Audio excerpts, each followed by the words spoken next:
Hello everyone, welcome to my channel dental histozone. Last video में हमने आपको बोला था हमारी अपकमिंग वीडियो में हम डेंटल हिस्टोलॉजी के सारे चैप्टर के पीवाईक्यू कराएंगे। तो चलिए अपनी इस जर्नी को शुरू करते हैं। हम जो चैप्टर स्टार्ट करने वाले हैं उसका नाम है टूथ डेवलपमेंट। ये बहुत इंपॉर्टेंट और स्कोरिंग चैप्टर है। एवरी ईयर एग्जाम में इस चैप्टर से बहुत से क्वेश्चन पूछे जाते हैं। चलिए अपने फर्स्ट पीवाईक्यू को शुरू करते हैं। तो जो हमारा फर्स्ट पीवाईक्यू है वो है describe the stages of tooth development.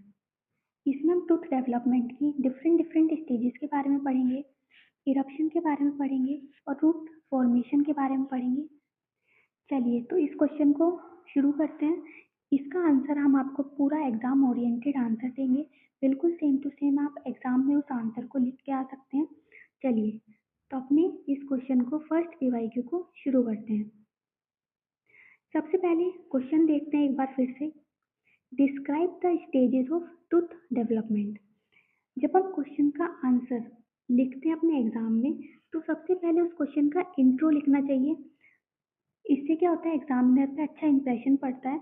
तो हम इसमें देखेंगे कि इंट्रोडक्शन क्या है।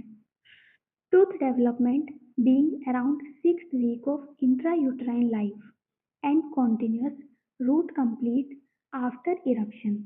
इसका मतलब है टूथ डेवलपमेंट प्रेगनेंसी के 6th वीक से स्टार्ट होता है। जो हमारा प्रेगनेंसी का 6th वीक होता है वहाँ से टूथ का डेवलपमेंट शुरू हो जाता है और टूथ के इरप्शन होने के बाद भी कम से कम 1 से 4 साल का टाइम लगता है रूट को कंप्लीट फॉर्म होने में, रूट को कंप्लीट बनने में। तो इसमें क्या होता है, टूथ का डेवलपमेंट प्रेगनेंसी के 6th वीक से शुरू हो जाता है और जो इरप्शन होने के बाद भी कम से कम 2-4 साल लगते हैं रूट को कंप्लीट बनने के लिए। आगे है it involve interaction between oral epithelium and ectomesenchyme. इसका मतलब है इस प्रोसेस में ओरल एपिथेलियम जो होती है, हमारी ओरल कैविटी होती है, उसके अंदर जो आउटर कवरिंग होती है उसे हम कहते हैं ओरल एपिथेलियम। ओरल एपिथेलियम और एक्टोमीसेनकाइमा ये टिश्यूज होते हैं और सेल्स होती हैं। तो ये क्या होता है, इनके बीच में इंटरेक्शन होता है, उसके बाद ही टूथ का डेवलपमेंट होना शुरू होता है। तो एक ओवरव्यू लेते हैं सबसे पहले कि हमने इंट्रो में क्या पढ़ा। सबसे पहले हमने पढ़ा कि प्रेगनेंसी के 6th वीक में जो टूथ का डेवलपमेंट है वो शुरू हो जाता है। इरप्शन के बाद भी 2 से 3 साल या 4 साल लग जाते हैं रूट को कंप्लीट बनने में। टूथ के डेवलपमेंट में दो चीज़ों का इन्वॉल्वमेंट होता है। जब हमारा ओरल एपिथेलियम और एक्टोमीसेनकाइमा सेल्स इंटरेक्ट होते हैं, आपस में इंटरेक्शन करते हैं, उसके बाद ही टूथ का डेवलपमेंट शुरू होता है। ये हमारा टूथ के डेवलपमेंट का इंट्रो था जो आपको एग्जाम में सबसे पहले लिखना है। चलिए अब आगे बढ़ते हैं। अब देखते हैं हम इसकी मेन स्टेजेस कि हमारे टूथ डेवलपमेंट में कौन कौन सी स्टेजेस होती हैं, उन स्टेजेस में कैसे कैसे हमारा टूथ जो होता है डिफरेंट डिफरेंट शेप में अपने आप को कन्वर्ट करता है, कौन कौन से हार्ड टिश्यू फॉर्म होते हैं, तो सारा प्रोसेस देखेंगे। चलिए शुरू करते हैं। सबसे पहले होती है हमारी बर्ड स्टेज, उसके बाद हम पढ़ते हैं कैप स्टेज के बारे में। बेल स्टेज होती है जो सबसे ज़्यादा इंपॉर्टेंट स्टेज होती है। ये भी देखेंगे हम कि इसमें ये ऐसा क्यों है, ये बहुत ज़्यादा इंपॉर्टेंट स्टेज बन जाती है। Apposition stage, calcification mineralisation stage, eruption stage और रूट फॉर्मेशन स्टेज, ये कुछ स्टेजेस हैं जिसके बारे में हम धीरे धीरे आपको पूरा ब्रीफ बताएंगे। चलिए अपनी सबसे पहली स्टेज को शुरू करते हैं जिसका नाम है बर्ड स्टेज। अब हम बोल रहे हैं कि ये सबसे फर्स्ट स्टेज है। फर्स्ट स्टेज का मतलब है कि टूथ का डेवलपमेंट जब शुरू हुआ, ये तब वाली स्टेज है। तो टूथ का डेवलपमेंट कब शुरू हुआ था, 6th week of intrauterine life, यानी जो प्रेगनेंसी का 6th वीक था उसी टाइम में टूथ का डेवलपमेंट शुरू हुआ था। तो तभी से बर्ड स्टेज का भी फॉर्मेशन होने लगा था। Formation the dental lamella and tooth bird. इस स्टेज में दो तरह की चीजें बनती हैं। सबसे पहले डेंटल लैमेला बनता है, उसके बाद टूथ बर्ड बनती है। Oral epithelium proliferate from dental lamella. चलिए अब इसके बारे में समझते हैं सही से। ये फर्स्ट स्टेज होती है टूथ डेवलपमेंट की। इस स्टेज में टूथ बनना शुरू होता है। माउथ के अंदर जो होता है लेयर होती है हमारी ओरल एपिथेलियम होती है ना, आउटर कवरिंग हमारी ओरल कैविटी की। तो जो हमारे माउथ के अंदर ये ओरल एपिथेलियम होती है, यही लेयर क्या करती है, जैसे ओरल एपिथेलियम है हमारी माउथ के अंदर, ठीक है, तो ये क्या करती है, नीचे को ग्रो होती है, यानी नीचे जो टिश्यू होते हैं, ओरल एपिथेलियम के नीचे टिश्यू है, उसके अंदर ही क्या होती है, अपने आप को ग्रो करती है, अपने आप को बढ़ाती है। और जो ये बढ़ाती है, जैसे ये जो ग्रो हुई, इसे हम क्या कहते हैं, डेंटल लैमेला। ठीक है। जो डेंटल लैमेला होता है, ये अपने अंदर अपने से एक बर्ड जैसी स्ट्रक्चर को बनाता है। ठीक है, जैसे ये रहा, small swell rounded tooth bird appear. सबसे पहले क्या थी, ओरल एपिथेलियम थी, उसने अपने आप को नीचे ग्रो करा टिश्यू में, और वो क्या बनाया, उसने डेंटल लैमेला बनाया। डेंटल लैमेला अपने अंदर से एक बर्ड लाइक स्ट्रक्चर को बनाता है या फॉर्म करता है। इसी वजह से इस स्टेज का नाम हम क्या ले रखते हैं, बर्ड स्टेज, क्योंकि वो कैसा दिखता है, बर्ड की तरह दिखता है, फूला हुआ दिखता है। एक्टोमीसेनकाइमा कंटेंस अराउंड द बर्ड। तो दोबारा से स्ट्रक्चर बनाते हैं, ये थी ओरल एपिथेलियम। ठीक है, इसने क्या करा, अपने आप को नीचे ग्रो किया नीचे टिश्यू में, और क्या बन गया, ये पूरा डेंटल लैमेला बन गया। डेंटल लैमेला ने क्या करा, ये बर्ड के जैसी एक स्ट्रक्चर बनाया। ठीक है, ये क्या है, बर्ड। इस बर्ड के चारों तरफ ऐसे कौन सी सेल कंडेंस हो जाती हैं, एक्टोमीसेनकाइमा सेल क्या कर लेती है, अपने आप को कंडेंस कर लेती है, किसके चारों तरफ, अराउंड द बर्ड। ठीक है, जो बर्ड बनी उसके चारों तरफ अपने आप को कंडेंस कर लेती है। No shape and hard tissue form. इस स्टेज में हमारी फर्स्ट स्टेज होती है टूथ के डेवलपमेंट की। तो इस स्टेज में कोई भी शेप नहीं बनती, कोई भी हमें शेप देखने को नहीं मिलती कि हमारा दांत जो होगा वो कैसा दिखेगा, कैसा बनेगा, तो कोई शेप नहीं पता लगती। और कोई भी हार्ड टिश्यू नहीं बनते। हार्ड टिश्यू का मतलब है यहाँ पर डेंटिन और एनिमल। डेंटिन और एनिमल बनना बेल स्टेज जो है हमारी थर्ड स्टेज है, वहां से शुरू होते हैं। तो यहाँ पर ना तो कोई हार्ड टिश्यू बनते हैं और ना कोई शेप, टूथ की हम शेप बता सकते हैं।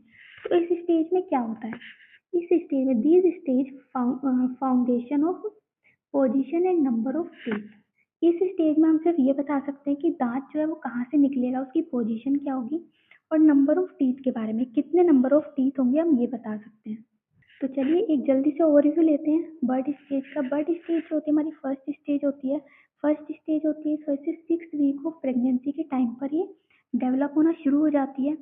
इसमें दो तरह की चीज़ें बनती है, सबसे पहले डेंटल लैमेला बनता है, उसके बाद टूथ बर्ड बनती है। डेंटल लैमेला कैसे बनता है, जो हमारी ओरल एपिथेलियम होती है वो अपने आप को प्रोलिफरेट का मतलब होता है ग्रो करती है, कहाँ, नीचे की तरफ। तो जैसे वो नीचे की तरफ टिश्यू में अपने आप को घुसाती है, एम्बेडेड करती है या फिर ग्रो करती है अपने आप को, तो वो क्या बना लेती है, डेंटल लैमेला बना लेती है। डेंटल लैमेला एक राउंड स्ट्रक्चर को फॉर्म करता है जिसे हम कहते हैं बर्ड। वो बर्ड जैसा दिखता है वो स्ट्रक्चर, इस वजह से हम इस स्टेज को क्या कहते हैं, बर्ड स्टेज। बर्ड स्टेज के चारों तरफ एक्टोमीसेनकाइमा सेल्स जो होती हैं वो अपने आप को कंडेंस कर लेती है। इस स्टेज में कोई भी शेप देखने को नहीं मिलती और ना कोई हार्ड टिश्यू देखने को मिलते हैं। सिर्फ इस स्टेज में हम क्या पता कर सकते हैं, पोजीशन क्या है और नंबर ऑफ टीथ के बारे में। ठीक है, तो आपको सही से समझ आया होगा। आगे बढ़ते हैं इसके माइक्रोस्कोपिक स्ट्रक्चर के बारे में। आपको एग्जाम में ये माइक्रोस्कोपिक स्ट्रक्चर जरूर आना चाहिए बनाना। तो चलिए देखते हैं, अगर आपने थ्योरी अच्छे से की है तो इसका, थ्योरी अच्छे से पढ़ी है तो इसका माइक्रोस्कोपिक स्ट्रक्चर आपको आराम से लर्न हो जाएगा। जैसे हमारी जो आउटर लेयर है, ये आउटर लेयर है, ये क्या है, हमारी ओरल एंडोडर्म, एक्टोडर्म। एक्टोडर्म का मतलब वही है ओरल एपिथेलियम। उसके बाद ये क्या हुई, अंदर एम्बेडेड हुई, अंदर ग्रो करी। ठीक है, ये पूरी ओरल एपिथेलियम है। इसे क्या कहते हैं हमने, डेंटल लैमेला। ठीक है, जो अंदर ग्रो करी। उसके बाद जो सेल्स हैं, ये बर्ड है, ये बर्ड के चारों तरफ जो सेल्स हैं जो कंडेंस हुई हैं उसे क्या कहते हैं, कंडेंस ऑफ एक्टोमीसेनकाइमा सेल्स। ये जो स्ट्रक्चर है ये इनेमल ऑर्गन है। क्या है, इनेमल ऑर्गन। आने वाले टाइम में अगली स्टेजेस में इनेमल ऑर्गन क्या फॉर्म करता है, इनेमल को बनाता है, जो हमारे दांत को क्या करती है, प्रोटेक्ट करती है, उसकी कवरिंग होती है। तो उसकी जो सेंटर की सेल्स होती हैं, जो अंदर की सेल्स होती हैं, उन्हें हम कहते हैं सेंट्रल पोरीहेड्रल सेल्स।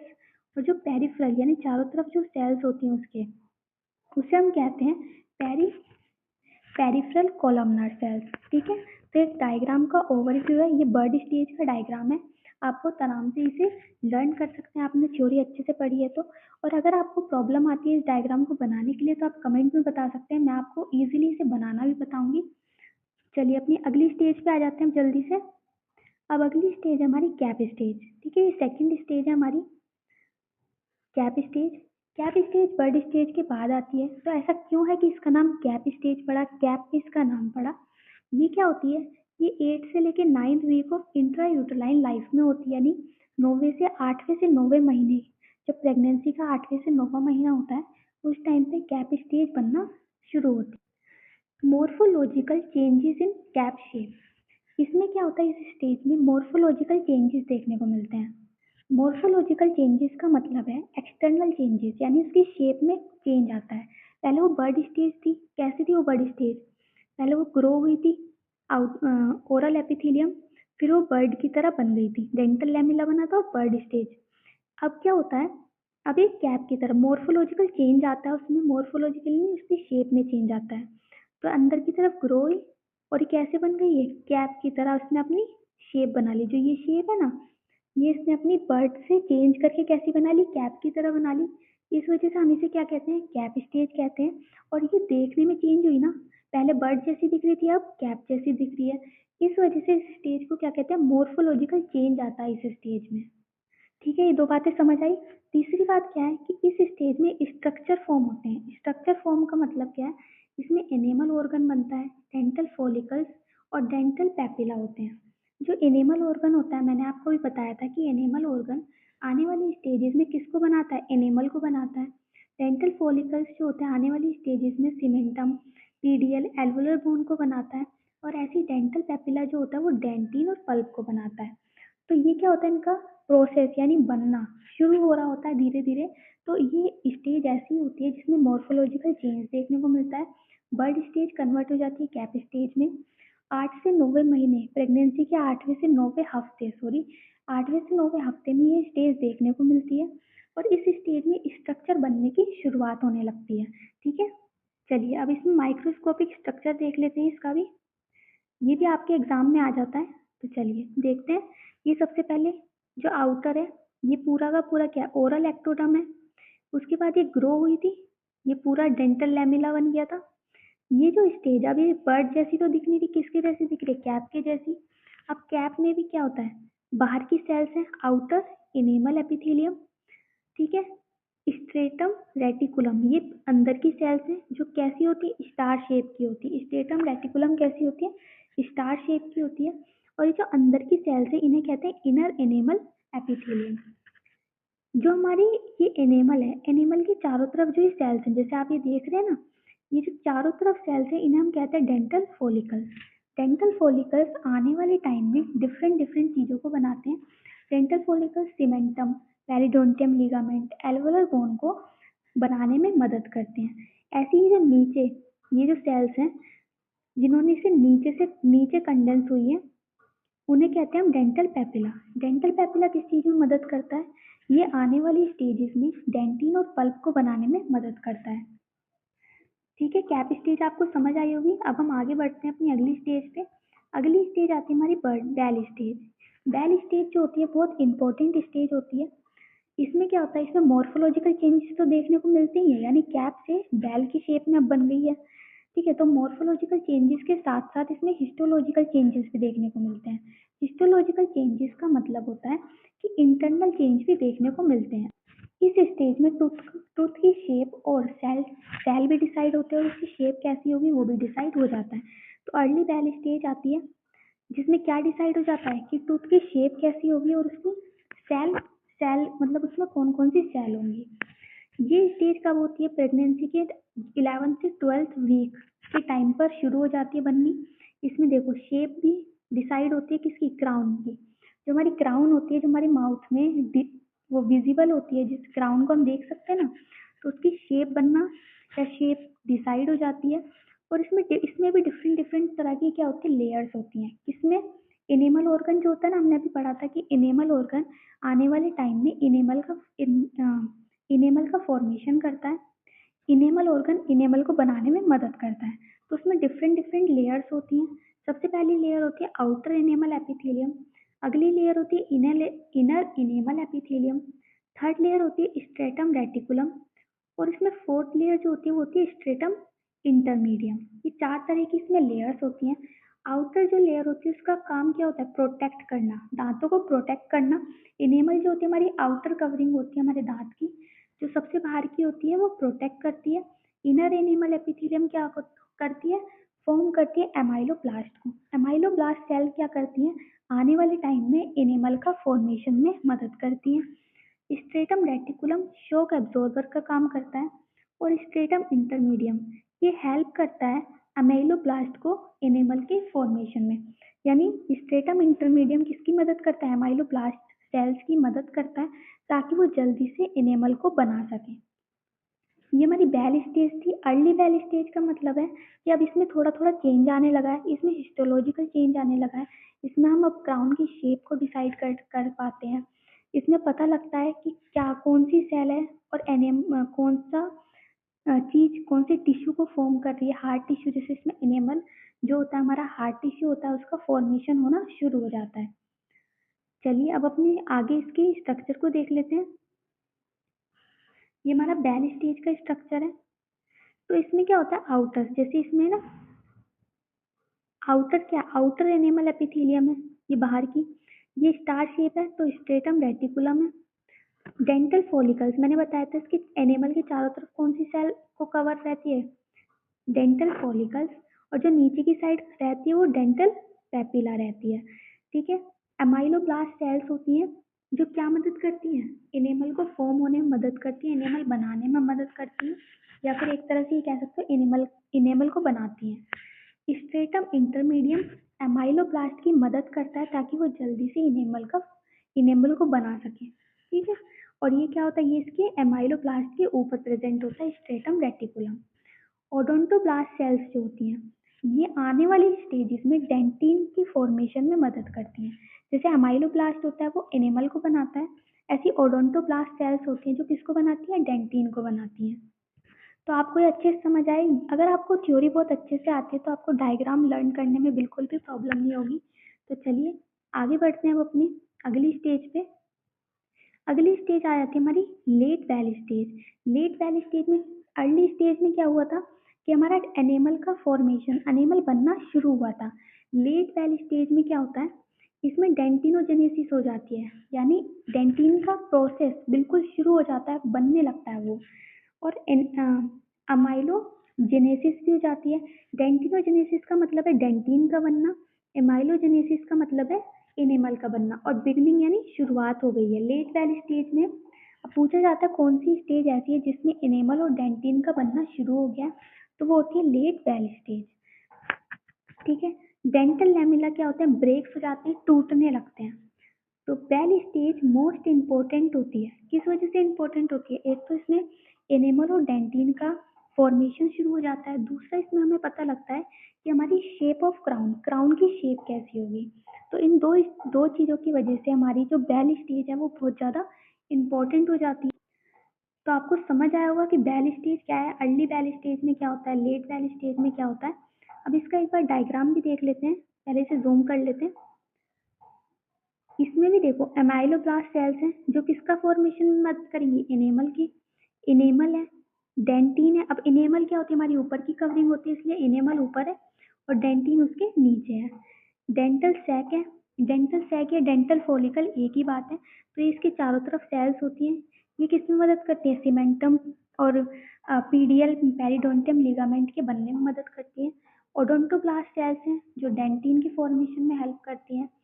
डेवलपिंग पल्प है। अब इसमें क्या होता है? जो हमारी डेंटल सैक होता है या डेंटल पेपिला होते हैं, ये क्या करते हैं? वो पल्प को बनने में मदद करते हैं। जो पल्प का फॉर्मेशन होता है उसमें कौन मदद करता है? Dental papilla. ठीक है। तो ये आपका डायग्राम था किसका? बेल स्टेज का। आपको आराम से लर्न हो जाएगा। यहाँ पे हमने देखो पहले पढ़ा था कि यहाँ पे डेंटल पेपिला था, तो डेंटल पेपिला किस में मदद करता है? पल्प के बनने में। तो जो लेट वेल स्टेज होती है इस टाइम पे पल्प का बनना भी शुरू हो जाता है। इस वजह से यहाँ डेंटल पेपिला नहीं ना लिख के क्या लिखा हुआ? डेंटल, ओ सॉरी, डेंटिन, हाँ डेंटल पेपिला ना लिख के क्या लिखा हुआ? डेवलपिंग पल्प लिखा हुआ है। ठीक है। तो चलिए अपनी वीडियो में अब आगे बढ़ते हैं। अब आती है हमारी एपोजिशन स्टेज। एपोजिशन स्टेज में क्या होता है? अब बिल्कुल हार्ड टिश्यू बनना शुरू हो जाते हैं। लेयर बाय लेयर डिपोजिशन हो जाता है एनिमल का और डेंटिन का। एनिमल और डेंटिन हमारे क्या होते हैं, हार्ड टिश्यू होते हैं। तो इन दोनों का बनना यहाँ पर शुरू हो जाता है, बिल्कुल लेयर बाय लेयर बनने लगते हैं। बनना शुरू तो लेट वाले स्टेज में हो गया था, पर लेयर के ऊपर लेयर बनने लगती है एपोजिशन स्टेज में। सीक्वेंस क्या होता है, सबसे पहले ओडोंटोब्लास्ट फॉर्म होती है, यानी सबसे पहले डेंटिन बनता है, उसके बाद एमाइलोब्लास्ट फॉर्म होती है, यानी उसके बाद एनिमल बनता है, क्योंकि डेंटिन के ऊपर की कवरिंग क्या होती है, एनिमल की होती है। तो एनिमल और डेंटिन क्या होते हैं, डिपॉजिट हो जाते हैं हमारे टूथ पे। और जैसे जैसे ये बनते रहते हैं, एक अपना जैसे डेंटिन बन के और खत्म होगा, पूरा कंप्लीट बन जाएगा, तो एक लाइन लाइन छोड़ देते हैं ये, तो उन्हें हम कहते हैं इंक्रीमेंटल लाइन। तो ऐसे ही जब एनिमल बनेगा तब वो अपनी लाइन छोड़ देगा पूरा बनने के बाद, तो उसे हम कहेंगे डिफरेंट डिफरेंट लाइन्स होती हैं, इंक्रीमेंटल लाइन बोलते हैं उन्हें। अब आगे बढ़ते हैं अपने कैल्सिफिकेशन और मिनरलाइजेशन स्टेज पे। जो हमारी मतलब अब हमारा एनिमल और डेंटिन बन गया, अब उसे हम और ज़्यादा स्ट्रॉन्ग बनाने के लिए, और ज़्यादा हार्ड बनाने के लिए, ताकि वो लंबे टाइम तक प्रिजर्व रह सके, लंबे टाइम तक अच्छे से अ, हमारी वो चीविंग में, खाना खाने में, उसमें हेल्प कर सके। तो इस वजह से अब इसके ऊपर जो एनिमल और डेंटिन के ऊपर हम क्या करते हैं, कैल्सिफिकेशन करते हैं, यानी कैल्शियम की कवरिंग करते हैं, और मिनरलाइजेशन करते हैं, डिफरेंट डिफरेंट मिनरल्स को ऐड करते हैं, ताकि ये क्या हो सके, hardening of enamel and dentin, ताकि एनिमल और डेंटिन हार्ड हो सके। हाइड्रोक्सी पेप्टाइड क्रिस्टल को डिपॉजिट करते हैं स्ट्रॉन्ग बनाने के लिए।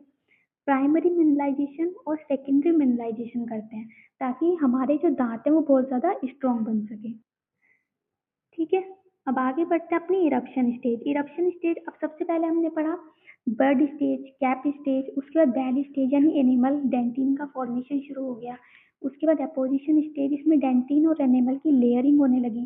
कैल्सिफिकेशन पढ़ा, जिसमें हम उसे मिनराइज मतलब उसमें कैल्शियम की कवरिंग, मिनरल्स की कवरिंग कर रहे थे। अब हमारी अगली स्टेज आती है इरप्शन स्टेज। अब सारे काम होने के बाद दांत निकलना भी तो चाहिए, तो अब इसमें इरप्ट होने लगते हैं दांत, हमारे माउथ में, हमारे मुंह में निकलने लगते हैं। तो इसमें डिफरेंट डिफरेंट फेजेस होते हैं, जैसे प्राइमरी प्री इरप्टिव मूवमेंट होता है, इरप्टिव मूवमेंट होता है, पोस्ट इरप्टिव मूवमेंट होता है। तो इरप्शन की स्टेज होती है, तीन पार्ट्स में डिवाइड होती है, प्री इरप्टिव, इरप्टिव और post eruptive. Reduce enamel epithelium, जब एनेमल एपिथेलियम क्या होने लगती है, रिड्यूस होने लगती है, खत्म होने लगती है, तो क्या फॉर्म करती है, वो जंक्शनल एपिथेलियम बना लेती है। ये ज़्यादा इंपॉर्टेंट पॉइंट है, बस आप ये याद रखो, इरप्शन की डिफरेंट डिफरेंट स्टेजेस होती हैं। इरप्शन के बाद मैंने आपको बताया था कि इरप्शन के बाद भी 2 से 3 साल या 2 से 4 साल लग जाते हैं रूट को कंप्लीट बनने में। तो अब हम पढ़ते हैं रूट का फॉर्मेशन, जो सबसे एंड तक चलता रहता है। तो formation of tooth dentin plus cementum, इसमें क्या होता है, डेंटिन भी बनता है पूरी तरह, सीमेंटम भी बनता है। हार्टविक एपिथेलियम रूट शीट, जो क्या करती है, शेप ऑफ रूट, ये एक तरह की शीट है, सेल्स हैं ये एक तरह की, जो शेप प्रोवाइड करती है रूट को। सीमेंटोब्लास्ट भी फॉर्म होता है, यानी जब रूट का फॉर्मेशन होता है उसी टाइम पे सीमेंटम भी बनता है, और किससे बनता है, सीमेंटोब्लास्ट सेल से बनता है। डेंटिन डेंटिन फॉलिकल सेल्स जो होती हैं, जो किसे बनाती है, पीडियल, पेरिडोंटियम लिगामेंट और एल्वोलर बोन को बनाती हैं। तो ये प्रोसेस मतलब इस वाले टाइम में जो हमारा रूट का फॉर्मेशन हो रहा है, उस डेंटिन और एनिमल तो बन गया था लेट वैली स्टेज में, और जो हमारा सीमेंटम, पेरिडोंटल लिगामेंट और एल्वोलर बोन है, वो हमारी बनती है रूट फॉर्मेशन स्टेज में। ठीक है, और ये 1 से 4 साल तक ये प्रोसेस चलता रहता है धीरे धीरे। चलिए आज की वीडियो को हम यहीं पर ही ख़त्म करते हैं। अगली वीडियो में हम आपको और भी इम्पोर्टेंट पीवाईक्यू कराएंगे। आपको अगर ये वीडियो अच्छी लगी हो तो इस वीडियो को लाइक, शेयर, सब्सक्राइब करें, और हमारे साथ इस जर्नी में जुड़े रहें, ताकि आप डेंटल हिस्टोलॉजी को बहुत आराम से समझ सकें। और एक और इम्पोर्टेंट बात, कि मैंने इस चैप्टर में आपको सारे माइक्रोस्कोपिक डायग्राम कराए हैं। ये ज़रूरी नहीं है कि आप एग्जाम में सारे के सारे माइक्रोस्कोपिक डायग्राम करके आएँ। बेल स्टेज एक इम्पोर्टेंट स्टेज है, जिसका आपको डायग्राम आना बहुत ज़्यादा ज़रूरी है। तो आप अगर उस डायग्राम को भी, मतलब अगर आप आंसर लिख रहे हैं तो आप सिर्फ उस डायग्राम को बनाएंगे तो भी चल जाएगा। तो चलिए इस वीडियो को यहाँ पर ही ख़त्म करते हैं। Bye bye.